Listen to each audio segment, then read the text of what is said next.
Hey everybody! Today I'm going to be showing you how to checkmate with the king and rook.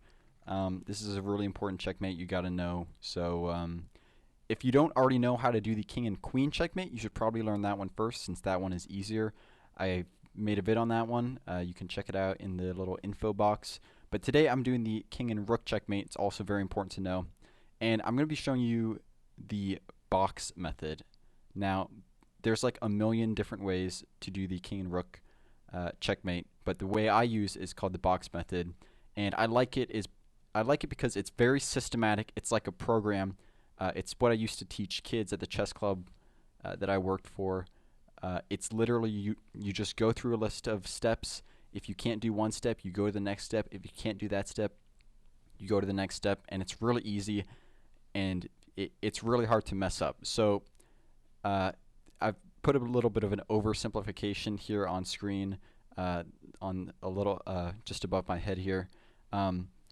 It pretty much covers what we're going to be doing, but I'm going to be explaining the steps. So there's a couple rules for the box method. The first is you should not be giving any checks until the final move, which is going to be checkmate.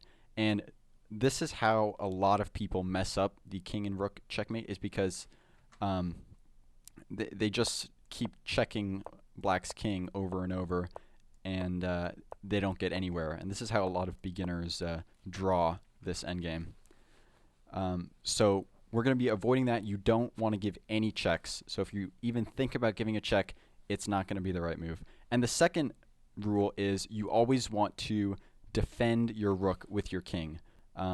So if you're thinking about making a move that where your rook is no longer guarded by your king, then it could be right, but it also might be wrong. So if you just follow those two rules, it's going to be hard to mess this up.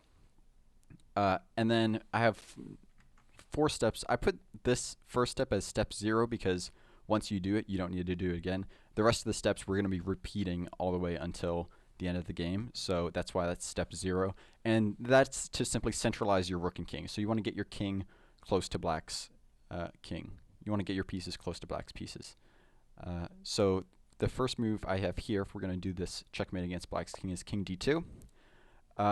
We don't get to control where black moves, so in this game black moved king d5, and this kind of, so yeah, now we play rook e3, and now our pieces are centralized.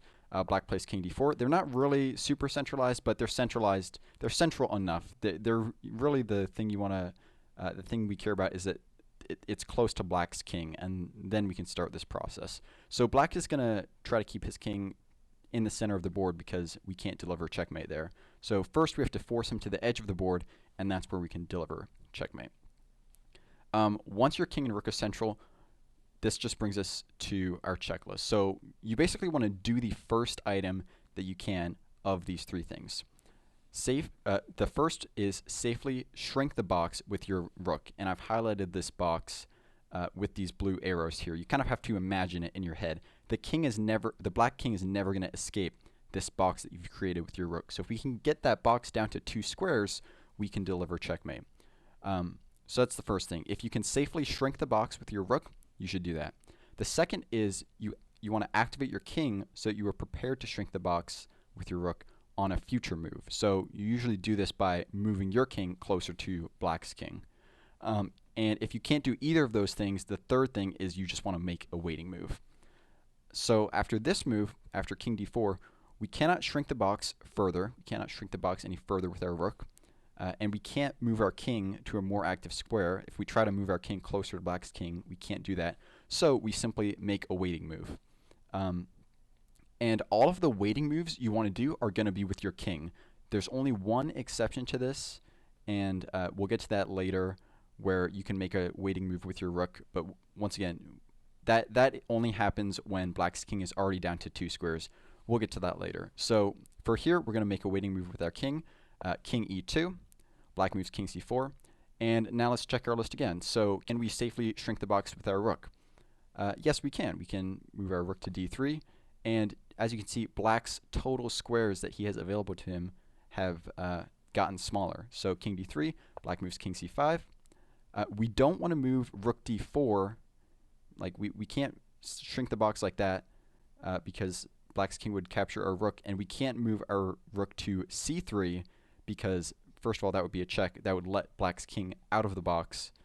So we can't shrink the box, but we can activate our king so that we are prepared to shrink the box on a future move.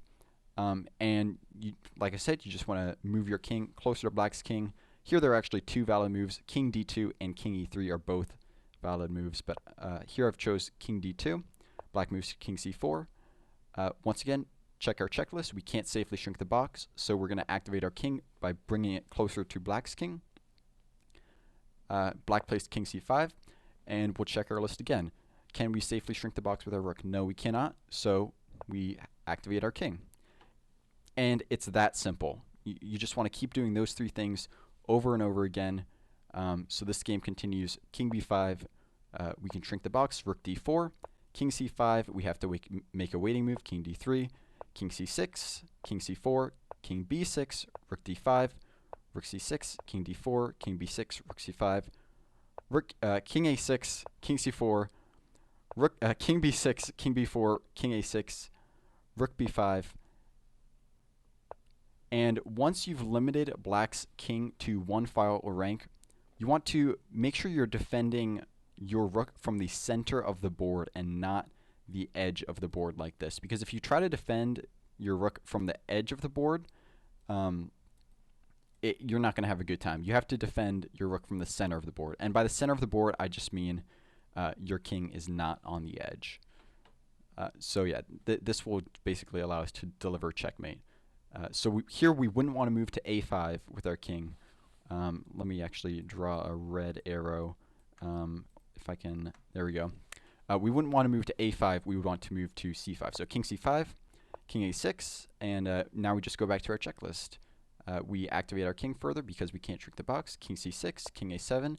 Now we can shrink the box. Rook b6, king a8. And once black's king is limited to only 2 squares, now we want to gain opposition with your king, with our king, to deliver checkmate. And opposition is when you are opposing black's king, and the kings are kind of facing off. I've done a couple videos on opposition, so you guys should be familiar with that. King c7, and black moves king a7. It's the only legal move, but now black actually has opposition because black's the one that moved in front of our king. We're not the one that moved in front of black's king. So black actually has opposition here, and we can't deliver checkmate because, you know, if we move our king back here, then black moves back, and we can't deliver checkmate like this because the black king will escape to b8. So what can we do? We can't move our rook to a6 because our king is not guarding a6. So here we simply make a waiting move with our rook, and this is the only time in this box method where you make a waiting move with your rook. So I usually just bring my rook right here next to my king, but if you want to be flashy or whatever, you can bring your rook all the way down to the edge of the board, and it's still the same. Black only has one move, and then you simply deliver checkmate on a6. So yeah, that's how you do the king and rook checkmate with the box method. Just remember the 2 rules and remember the 4 steps, and that's pretty much it.